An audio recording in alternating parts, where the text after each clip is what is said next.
Happy Halloween, everybody. I hope you guys are having a fun and safe time tonight. And for those who don't know, Halloween is one of my all-time favorite holidays. It's actually tied up there with Christmas for first place.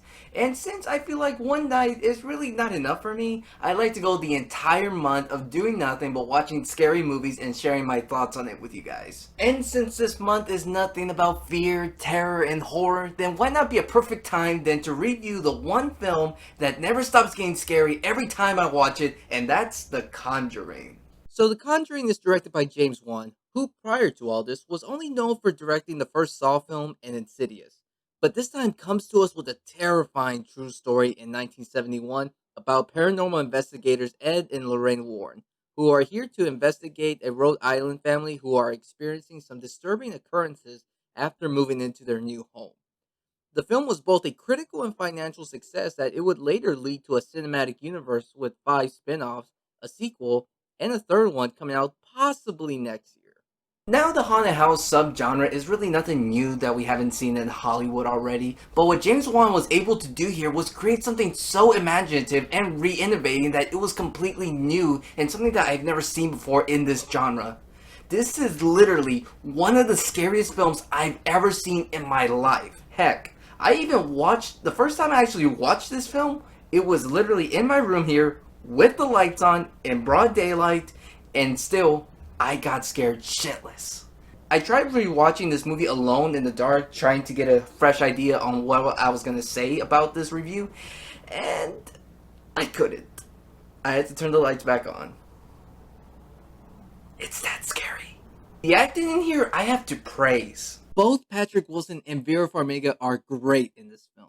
I love the husband and wife dynamic duo between each other. It feels so natural and it really puts you into the mindset of the real life couple, and that's what's just so good about it. The family in here is also good as well. All the children in here are very believable, although the father, played by Ron Livingston, was probably one of my complaints.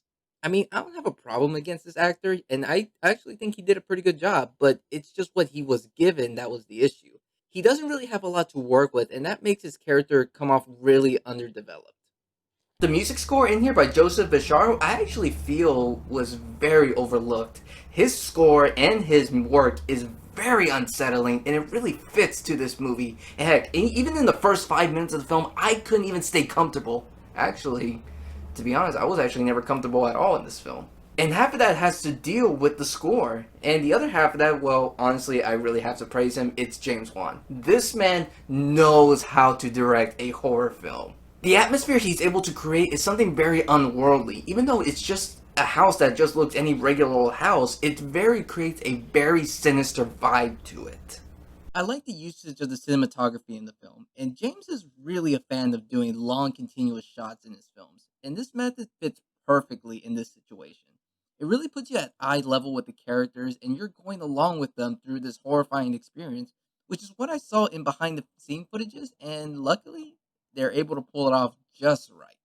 The jump scares in here are done right. This is how jump scares are supposed to be like. I know there are at times like false scares, but there isn't any of that crap like where somebody bumps into somebody and it creates loud, intense music, or like a cat pops out. No, it really builds up the slow fear, suspense, and then right when it gets you, it gets you.